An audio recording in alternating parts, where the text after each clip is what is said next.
Don't know why it was paused, but here we go. Okay. Okay, here we go.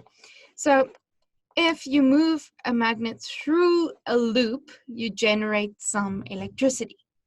If you just keep it still inside, it's not generating any electricity. The idea is that the change in the magnetic field is what produces the electricity. And the more loops you have, the stronger the electric field that you get. Okay, the more electricity that you get. So this is the one simulation I'm showing you. This is just the Faraday's law simulation. The other one I'm going to show you is the generator simulation. This one you have to download, unfortunately. So I do have it downloaded. And once I can find it, here we go. It's this one. Okay. So here we go. So here is our generator simulation. So what's going to happen is we've got a light bulb over here with some loops of wire. The little blue dots is our electrons. And then we've got a magnet over here that is stuck to a spinning wheel. And as we can turn on the water, you'll see that this starts turning. And as it turns, we are generating electricity because our magnetic field is changing. Here in the background, you can just see the magnetic field as it's changing. So the more water we use and the faster it moves, the more electricity we are generating. So this is essentially the theory behind how every single generator and every single electric plant in the world works. Okay. We have something that produces movement. We put that movement onto a magnet. As the magnet rotates inside some coils, we end up getting electricity. Okay, so the only reason why I showed you Faraday's law is so that you understand how this bit works. So the magnet moving inside around a coil gives us electricity. That's about it. I'm just going to turn this off. I think this is the first book or the second book. Not entirely sure, but this is figure 1610. So this is essentially the parts of a power station.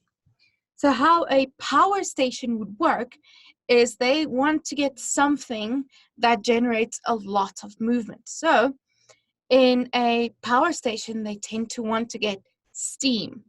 So they take water and they put it in a boiler. A boiler is just a big furnace that has lots of pipes inside it, and it's heating the pipes to heat the water. So whatever heat source we use in the boiler is the part that we need to get either renewable, non-renewable, things like that. That's the different kinds of power plant that we get.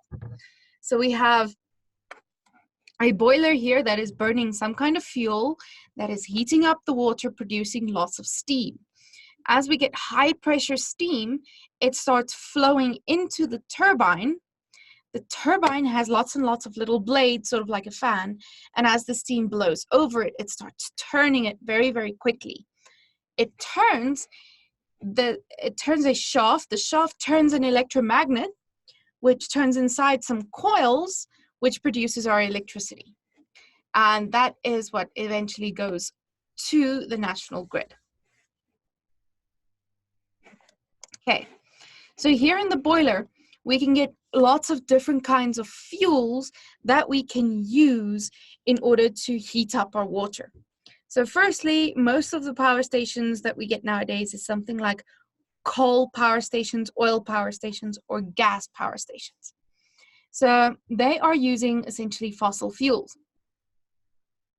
And the reason why most of the power stations in use today is still powered by fossil fuels is because a power station is very, very expensive to build and very, very expensive to replace. So that's why we're still stuck with fossil fuel generating power stations and things. So if we burn some coal, then we can heat up our water to produce steam.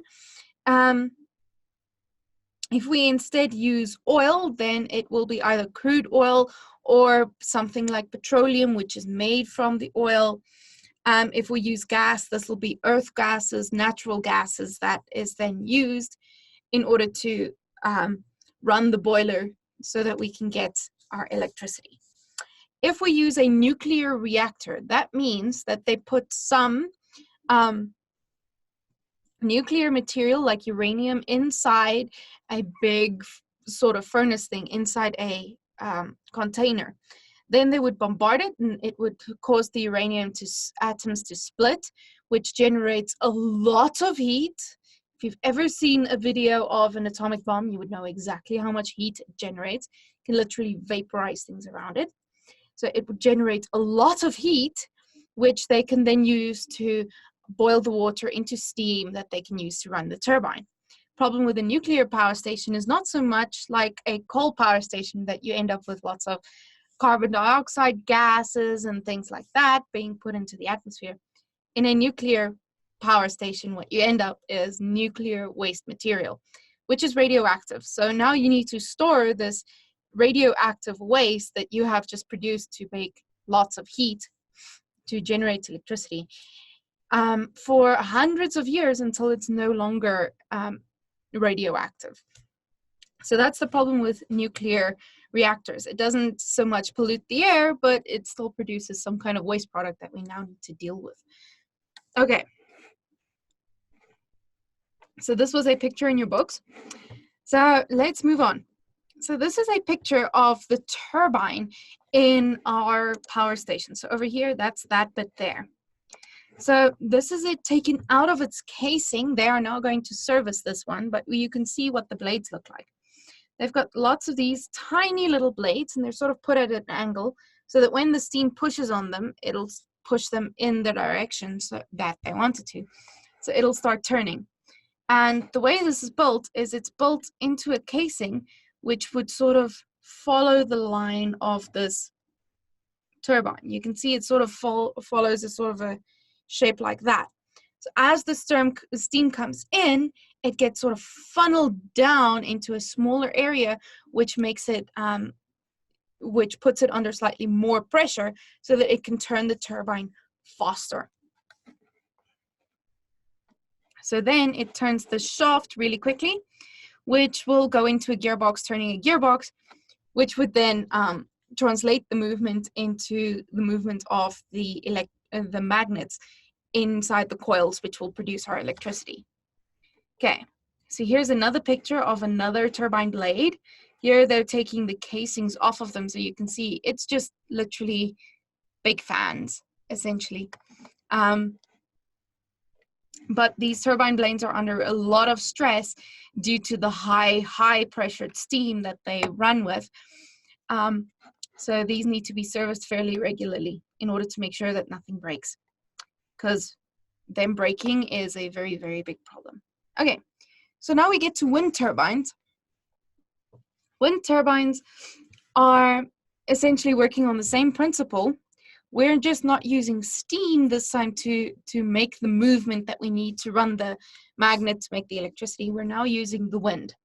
So we've got some very, very big blades over here, and as the wind is blowing, it'll start turning these blades. These blades turn fairly slowly, but inside there is a gearbox which would gear it down so that it makes one gear spin very, very quickly, which would then translate it into the movement of the magnet to make the electrical power. Okay. So that is how essentially wind power or turbine energy works. We get lots of different kinds of turbines. So this one was with wind. These over here are in the Hoover Dam in America. This is just the outside of them, and these are big water turbines. They are turned by moving water. So we had moving air over here turning the wind turbines. We had moving steam turning these. Here we have moving water. Essentially, what happens is over here, they've got some fast-moving water coming out of a dam, but instead of just letting it go down and fall into the river, they're going to utilize this fast-moving water to go through one of these turbines in order to get electrical power. So here we've got the fast-moving water coming out. There it goes into the turbine. It turns them, which turns to your magnets, and it produces electricity going out.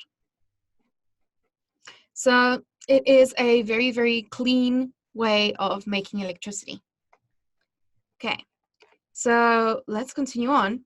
These over here are sort of like the little the big wind turbines, but these are slightly smaller.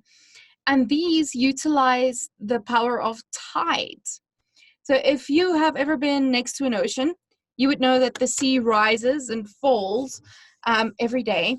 So if you've ever sat on a beach, at some point you will have to pick up your umbrella and move it away because the waves keep coming closer. So this is essentially the way that we use the tides. So as the tides are coming in and going out, it would, as it's coming in, turn these blades in one direction, and as it's going out, it would turn them in the other direction, and so we can generate power from the movement of the tides. Okay. So there's a question that came in. I will answer it in a second, so just bear with me. I will get to it. Okay. So here we've got that. So this is essentially how wave power works. I saw there was also a question about waves. So as the waves go by, you have these little floating things, and they are attached to a piston over here. So as they go up and go down, like that, as the wave goes past, they are busy pumping water into a pipe. So as it goes up and down, it pumps water into it, sort of like a bicycle air pump. It'll pull air into it from one side and then pump it out on the other in order to blow up your tires. This is essentially doing the same thing with water. So you would have these floating bits floating on top of the waves, rising and falling, pulling these essentially bicycle pumps for water, which would pump the seawater up and through a turbine. So here we've again got moving water going through a turbine, which then generates power, and then the seawater just flows back. So this is how wave power works. This is using the tides. This is using waves. Here we get to the first of our solar power things. This is called a solar boiler. And essentially what it is these are not solar panels, these are mirrors.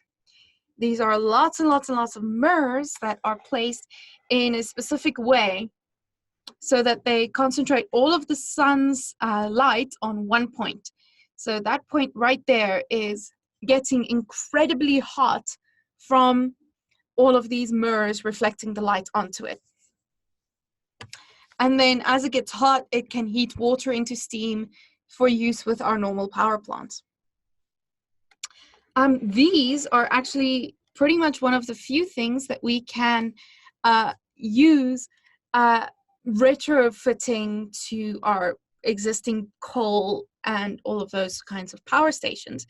And they essentially use something like this, not necessarily to make the high pressured steam, but to preheat the water and turn it into non-high pressure steam, so low pressure steam, which will then go through the boiler to turn into high pressure steam. So that is how they end up using a lot less fuel in order to have the same efficiency in the power plant. So at a lot of power stations, you can get these being retrofitted to them. This picture is actually an example of a full power station just run using these mirrors. So up there, we've got essentially the boiler with the water. That's why there's so many mirrors. If you've got a lot fewer, it's not quite as much heat energy. And then down there is the turbine, and that is where you would get the electricity being made. Our other kind of solar power that we get is this, which is our normal solar panels. So these work in a very different way. So essentially what happens here is we have a special kind of crystal, like a semiconductor, that is layered into layers. And as the sun hits them, the photons coming from the sun will hit some of the electrons and displace them from these layers of crystal, which will push them into essentially a conductive band, which means that those electrons can now start moving to form electricity. So that's how solar panels work. And yeah, so we do get quite a lot of solar panels, especially on houses and things, because they don't take up a lot of space, especially if you put them on the roofs of buildings. The problem is if you try and make a whole field full of solar panels, you can't really use the field for anything else except solar panels. So what they tend to do on places like farms is they tend to put up wind turbines instead, because these don't block the sun's rays and they don't take up a lot of space, so you can still farm all around them without having to worry about reducing your farming potential or the potential of making electricity. The problem is all of these renewable sources that we have been discussing from here on down, the water, all of these require something that moves. So these wind turbines will not make any electricity if there is no wind blowing. These water turbines will not make any electricity if there is no water flowing. So you need a full dam in order to be able to use your water turbines here. So if you are experiencing a drought, for example, then you won't have water, which means you will not be able to use these turbines, so you won't be able to generate electricity from them.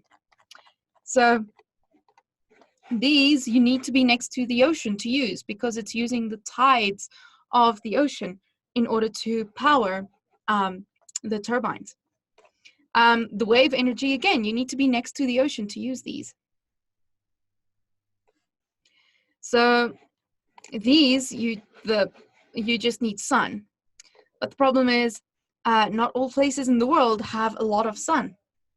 For example, in places like Namibia or South Africa, we've got a ton of sun. So we can very easily put up something like this or solar panels in order to get a lot of electricity. But in some places in South Africa, we have almost no wind, so we can't really use those very effectively. So the renewable resources that can be used is very dependent upon where you are. So going back to our traditional power station layout over here, in terms of this boiler over here, there have been different ways of trying to get the heat to that boiler in order to heat up steam that is actually a renewable way of using it. For example, you get things like geothermal power plants. What that means is below the Earth's crust, below the rock layer, you've got some magma. And geothermal power stations we can put up where that magma is fairly close to the surface. So these are places like hot springs, things like that, geysers, things like that. We can use geothermal places. So what happens there is they would put pipes down into the crust of the Earth up to where it's ridiculously hot. They would pump water through those pipes, which would heat them into steam, and then they can pump that steam, or essentially channel that steam, through a turbine, making electricity, just like a normal power station. But instead of using coal, we are now using geothermal energy, which is energy from the magma of the Earth, the heat energy, essentially like lava. But now we're just using it to make steam to do power stations with. So we do get those in various places around the world. The problem is you need to have a pocket of magma fairly close to the surface in order to use this. Okay, so now I'm going to be answering those questions that came through. So one of the questions asks, why don't you get a machine running on petrol to spin the shaft to not use coal? So the problem is that coal, oil, and gas are all considered fossil fuels, which is a non-renewable resource. And these are the kinds of things that we actually want to move away from. So yes, you can literally take your car engine and hook it up to a magnet to generate electricity. That is the petrol generators that you can buy for when the power goes out. You can literally do that and it works perfectly fine. The problem is then again, you are using a fossil fuel to generate the power. which is a bad thing. The fossil fuels especially are putting carbon dioxide into the atmosphere that wasn't there before, because that carbon was locked up in these fossil fuels under the Earth's surface. So now we are releasing these carbon dioxide gases into the atmosphere, which is speeding up global warming.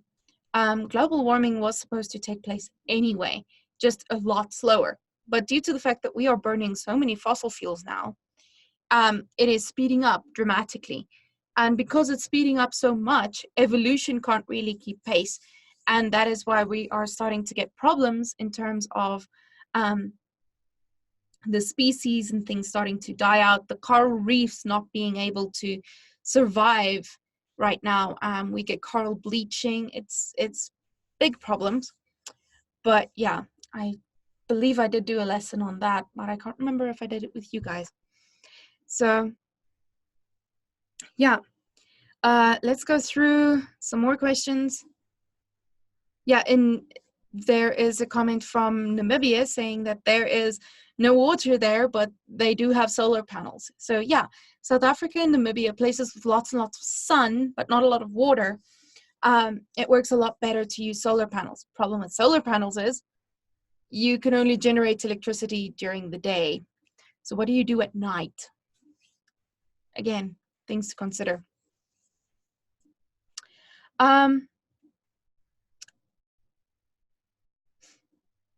Okay, there is another question that came through. In how much time will we not be able to live with global warming? I am not sure. It really depends upon how much fossil fuels we are burning, how much greenhouse gases we are outputting. If we can slow that down a lot, then we will be able to survive. If instead we try to use artificial ways of getting the species to be able to survive, like with coral reefs, there is currently programs run to breed the strongest corals with each other so that you get a stronger breed of coral so that the coral overall will be able to survive global warming. So again, it depends upon all sorts of different factors and all of the things people are trying to do to prevent it. So yeah. Okay.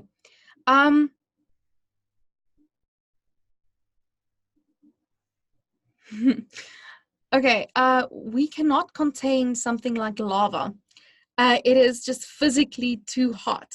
It melts metal, it melts rock, it melts everything. So we can't really even put pipes into a magma chamber itself because that is too hot. So instead what happens is you would have a, let me just draw something here, because then I can draw how it works. So you would have a magma chamber coming up from below. So here we've got some magma. And all around it, we've got rocks. So what would happen is we want to build a power station up here. So they're going to drill down and then put some pipes in the rock just above the magma chamber. So the pipes is going to flow through like that, coming back up. So the water will flow down, heat up over here just above the magma chamber, and then we'll continue back up to essentially go through this whole process here. So we cannot use the magma directly. We can only use the areas near magma. And there are lots of areas where this is actually very viable.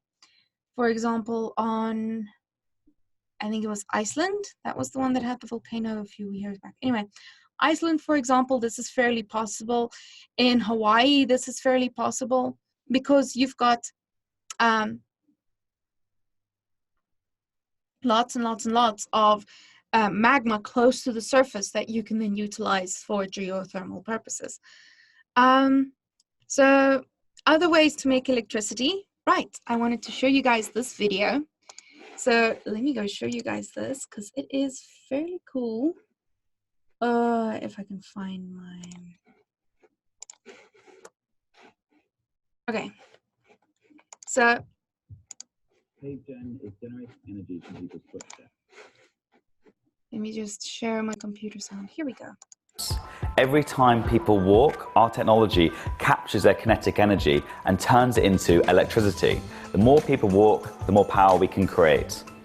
We've got operations in about 9 countries at the moment. We've installed about 200 sites around the world. So that goes as far as in Korea, we're powering Kia motor factories. We're also in Nigeria powering soccer pitches. Rio de Janeiro, we've been working on a number of public infrastructure projects there.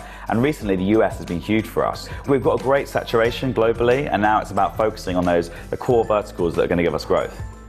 It's not just about power, is it? You've got a whole thinking about how it generates power, data and engagement as well. Yeah, so I think the energy space is really tough, and we know that. So we have an energy source, it's an off-grid power. So for example, 1 footstep will give you about 20 seconds of light on an LED fitment. But what it does as well is we're producing data. So for retailers, it's heat mapping, it's knowing where people are, for municipalities and transport sites. But we've also got a way to connect it to your mobile devices. So I actually know who you are walking into a space, and we've got a reward mechanic based on how many steps you make. So if you make 50 steps, we'll actually give you a financial equivalent for the steps you're making in that environment. Is it limited to just people walking on this, or could you pave a road for cars to drive over?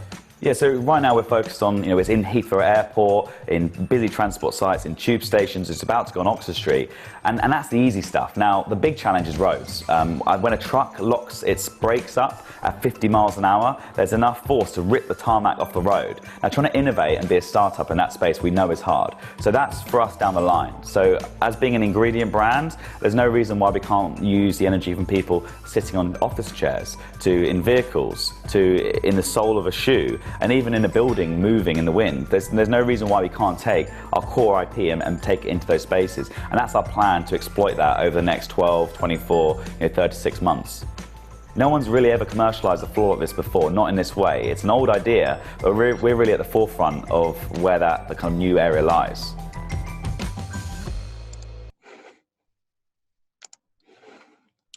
Okay, so that was a video about a special kind of pavement that generates electricity.